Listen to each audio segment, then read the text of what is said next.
आवाज ठीक से नहीं आता।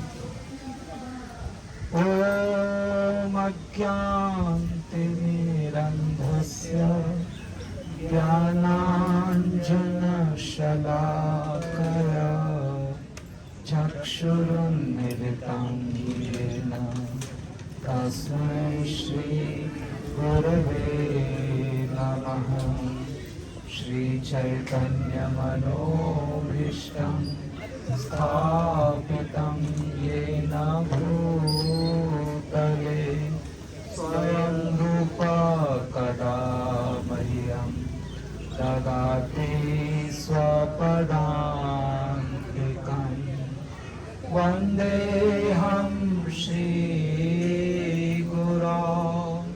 श्रीयुतापदकमलम् श्रीगुरून् वैष्णवांश्च श्रीरूपं साग्रजातं सहगणा रघुनाथान्वितं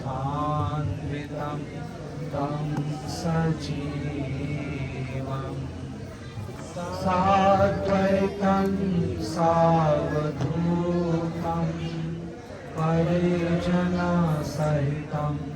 कृष्णचैतन्यदेवं श्रीराधा कृष्णपादान् सहगणा ललिता श्रीविशाखान्वितांश्च।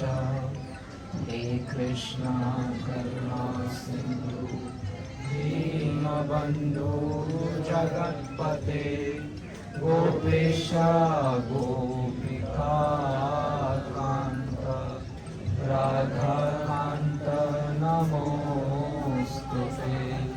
तप्तकाञ्चन गौराङ्गी राधे वृन्दावनेश्वरी विषमभानुसुते देवी प्रणमामि हरिये। वाञ्छाकल्पतरुभ्यश्च कृपा सिन्धुभ्य एव च पतितानां पावनेभ्यो वैष्णवेभ्यो नमो नमः। नमो विष्णुपादाय कृष्णप्रेष्ठाय भूतले श्रीमते भक्तिवेदान्त स्वामिनिधि नामिने।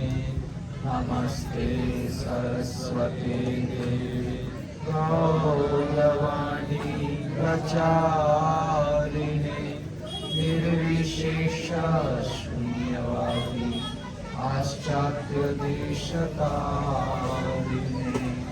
मूकं करोति वाचालं पङ्गुं लङ्घयते गिरिं यत्कृपातमहं वन्दे श्रीगुरुदीनतारिणम्। जय श्री कृष्ण चैतन्य प्रभु नित्यानंद श्री अद्वैत गदाधर श्रीवासादि गौर भक्तवृंद। हरे कृष्णा कृष्णा कृष्णा हरे हरे हरे राम राम राम हरे हरे। हरे कृष्णा। आवाज आ रही है सबको?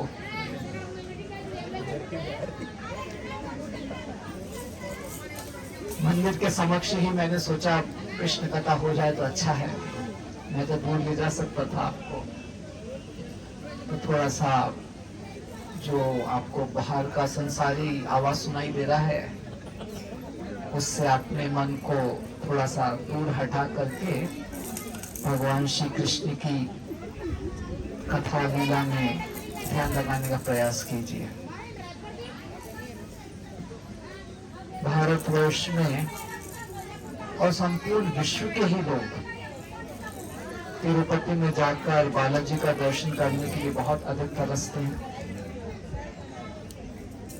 और कुछ लोगों की तो ऐसी भी भावना होती है कि हर वर्ष हो जाते हैं बालाजी का दर्शन करने के लिए, और कुछ लोग ऐसे भी होंगे जो शायद हर महीने दर्शन करते होंगे, और जो बालाजी के निकटतम पुजारी हैं वो हर दिन दर्शन करते थे। सामान्य भक्तों के लिए शायद हर दिन दर्शन करना इतना आसान ना हो। तो ऐसे ही एक भक्त थे जो इस क्षेत्र में रहा करते थे, और प्रत्येक वर्ष वो यहाँ से बालाजी का दर्शन करने के लिए पैदल जाते थे। प्रत्येक वर्ष वो पैदल यहाँ से जाते थे, तिरुपति में बालाजी का दर्शन करके वापस आते थे। तो जब तक शरीर स्वस्थ है अच्छे से ऐसा किया जा सकता है, लेकिन जब शरीर धीरे धीरे वृद्ध होने लगता है, शरीर में अनेकानेक रोग आश्रय ग्रहण करने लगते हैं, तब ऐसे रोगी शरीर से बालाजी का दर्शन करने के लिए पैदल जाना संभव नहीं हो पाता है। तो ये जो भक्त थे, इनकी इच्छा तो बहुत तीव्र थी, प्रत्येक वर्ष उन्होंने बालाजी का दर्शन किया था। जब उनका जन्म हुआ था तब से ही उनके पिता उनको गोद में ले जाकर बालाजी का दर्शन कराते थे, और जब वो स्वयं चलने लगे तो खुद चलकर जाते थे। तो जीवन भर उन्होंने प्रत्येक वर्ष बालाजी का दर्शन किया था, और अब वो इतने वृद्ध हो चुके थे कि वो जा नहीं सकते थे। तो वैसे वो यहाँ से पूरे गांव के बहुत सारे लोग एक साथ समूह बनाकर जाते थे, और अब वे इतने वृद्ध हो गए कि आंखों से ठीक से उनको दिखता नहीं था, पैर से चलना उनके लिए मुश्किल था।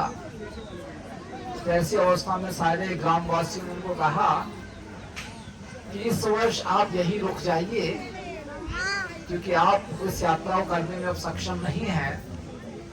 हम जा रहे हैं, हम आपके लिए प्रार्थना करें। तो सारे जो अन्य वैष्णवगण थे, उनकी विचारों को स्वीकार करके उनको अधिक कष्ट न हो इस भावना से ये भक्त उन्होंने निश्चय किया कि ठीक है, वो यहीं पर रुक जाएंगे। तो अन्य सारे भक्त बालाजी का दर्शन करने के लिए कीर्तन करते हुए यहाँ से चले गए, और ये भक्त बेचारे बड़े दुखी हृदय से न चाहते हुए भी, लेकिन भक्तों की प्रसन्नता है इसीलिए वो रुक गए। लेकिन जब वो यहाँ पर अकेले थे तो उनको बालाजी का दर्शन की याद इतना अधिक सता रही थी कि वो दिन भर आंसू बहा रहे थे। भगवान का स्मरण करते हुए दिन भर आंसू बहा रहे थे, दिन भर अपने आप को कोस रहे थे कि मैं कितना अभागा हूँ कि मैं भगवान का दर्शन करने के लिए, जाने के लिए भी सक्षम नहीं हूँ। और ऐसी अवस्था में जब वो इतना अधिक शोक व्यक्त कर रहे थे, भगवान का दर्शन प्राप्त करने के लिए इतने अधिक आतुर थे, तो स्वयं भगवान श्री वेंकटेश्वर बालाजी रात्रि में उनके स्वप्न में आते हैं और कहते हैं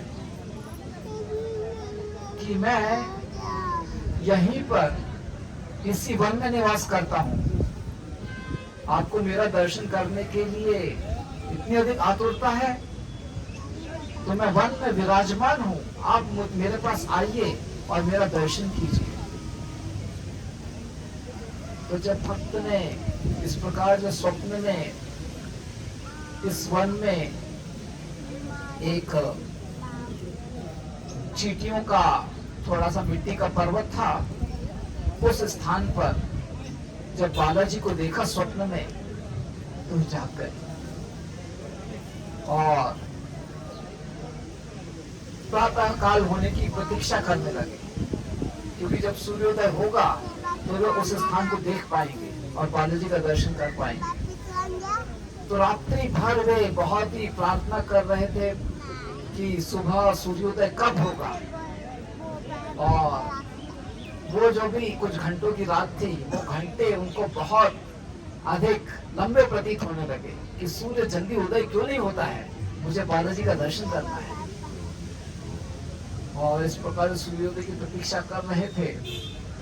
और जब सूर्य उदित हुआ तो वे अपने धीमे कदमों से वन की उस दिशा में जाने लगे जहां उन्होंने स्वप्न में देखा था, एक चींटियों का पर्वत। तो वे जब इस प्रकार से चलते हुए आए तो वे इस स्थान पर पहुंचे जहां पर हमने बालाजी का दर्शन किया। तो उस समय वहां पर एक मिट्टी का ढेर था और बहुत चींटियां उसके ऊपर घूम रही थी। तो किसी प्रकार से उन्होंने अपने हाथों से उस मिट्टी के ढेर को हटाया। और जब उन्होंने इस मिट्टी के ढेर को हटाया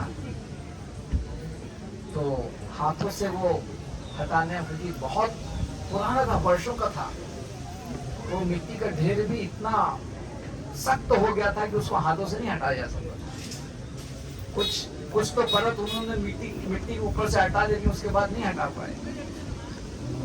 तो फिर उन्होंने सोचा कि मुझे कुछ औजार का इस्तेमाल करना पड़ेगा। तो कहीं से वो एक कुल्हाड़ी लेकर आए और कुल्हाड़ी से उस मिट्टी के पर्वत को, शिखर को मारने लगे, जिससे मिट्टी थोड़ी सी ढीली हो और वो हटा सके। तो ऐसे करके कुल्हाड़ी से मारकर मिट्टी को हटा रहे थे, क्योंकि उन्होंने सपने में देखा था बालाजी यहीं पर है।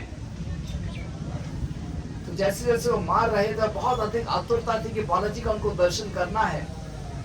तो उस आतुरता में जब वो मिट्टी के ढेर को मार रहे थे कि एकाएक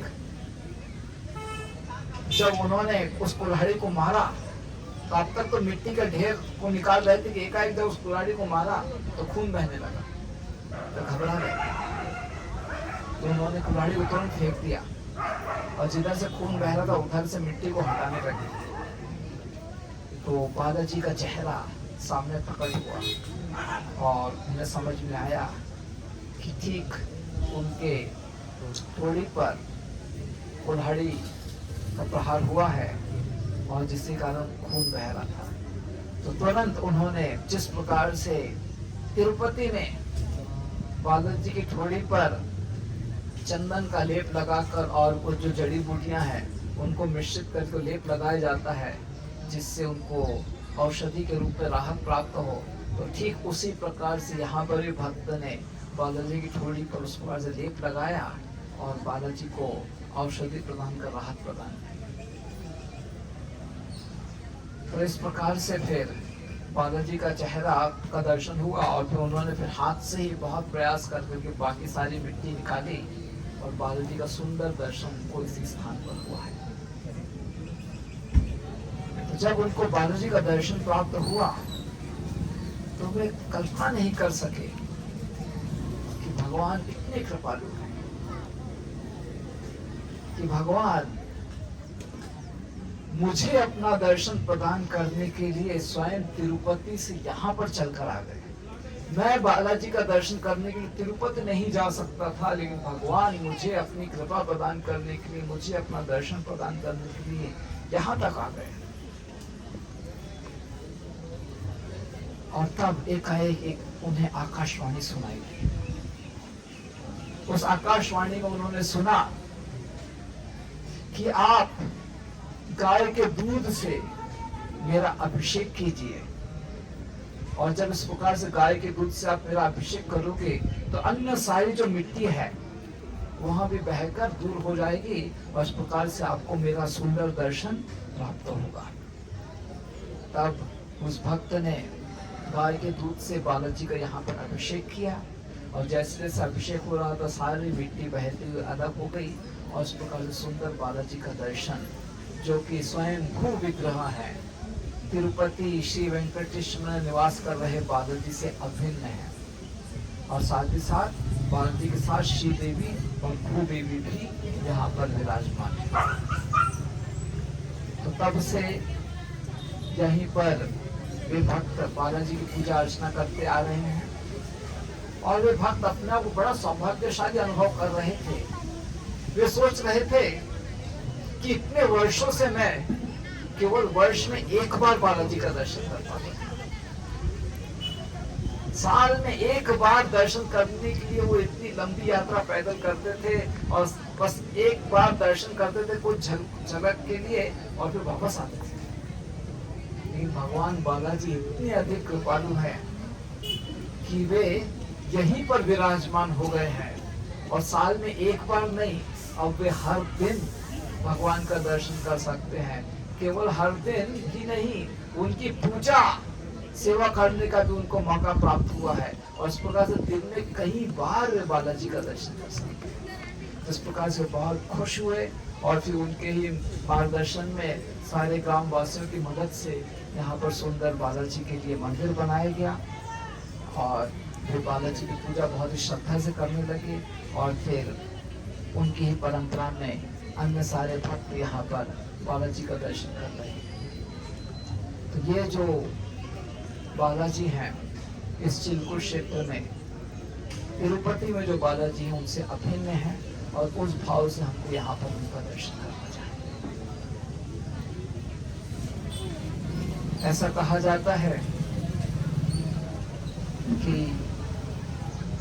बालाजी का जो हम दर्शन करते हैं तिरुपति में जाकर या हमने यहाँ पर जो दर्शन किया वो समान है, लेकिन हम सभी दर्शन बालाजी का पुरुषोत्तम माह में कर रहे हैं। वास्तव में बारिश में मैं कभी यात्रा नहीं निकालता हूँ, लेकिन पुरुषोत्तम माह इस बारिश के समय में ही प्रकट हुआ है और मैं चाहता तो आगे के हफ्तों में भी कर सकता था, लेकिन जन्माष्टमी भी आ रही है और एक रविवार को एकादशी है तो उस रविवार को नहीं कर सका, तो उसके अगले रविवार को देखा तो जन्माष्टमी बहुत निकट हो रही है, भगवान जयंती की भी तिथि आ रही है। तो वो सब बातें देखकर मैंने सोचा कि इसी शनिवार रविवार को ये कार्यक्रम हमको कर लेना चाहिए। और बारिश का कुछ कहा नहीं जा सकता, हम सोचेंगे कि इस हफ्ते बारिश नहीं होगी, उसी हफ्ते बहुत बारिश हो जाएगी। और वैसे भगवान की बहुत कृपा है, पानी के एक बूंद से भी अभी तक हम लोग नहीं भीगे। 2 दिन पहले आते तो चाहे छाता हो आपके पास, चाहे रेनकोट हो, पूरे भीग जाते थे, लेकिन आज पानी का एक बूंद भी नहीं पड़ा है और मौसम बहुत अच्छा है। तो पुरुषोत्तम माह में हम सभी यहाँ पर बालाजी का दर्शन कर रहे हैं। पुरुषोत्तम माह में इस प्रकार से बालाजी का दर्शन करना कितना गुना अधिक दर्शन के बराबर है मालूम है? वहां एक क्षण जो बालाजी का दर्शन सामान्य समय में होता है, उसकी तुलना में 10 लाख गुना अधिक दर्शन यहाँ पर एक क्षण का दर्शन होता है। और हमने एक क्षण का दर्शन नहीं किया, कई क्षणों का दर्शन किया, कई क्षणों का दर्शन। तो हम सभी बहुत अधिक भाग्यशाली हैं कि हमको यहाँ पर सुंदर बालाजी का दर्शन प्राप्त हुआ है इस पुरुषोत्तम माह।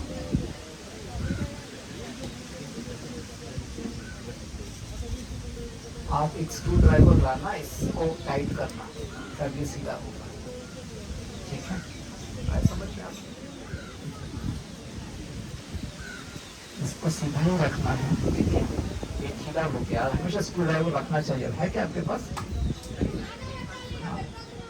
तो हमेशा स्क्रू ड्राइवर आपके साथ होना ही चाहिए, होगा ये ढीला, इसको टाइट करना होता है इस प्रकार से। तिरुपति में जो यहाँ पर किस प्रकार से बालाजी प्रकट हुए, ये मैंने आपको इसकी कथा सुनाई और बहुत दर्शनार्थी यहाँ पर आते हैं, बालाजी का दर्शन करते हैं। भाई इससे बात नहीं बन पाएगी, ये दूसरा चाहिए इसके लिए। आओ, घूमेगा क्या? नहीं घूम रहा है ना? चाकू चाकू चाकू निकालो उसमें से, चाकू वाले से होगा। उसका बैक साइड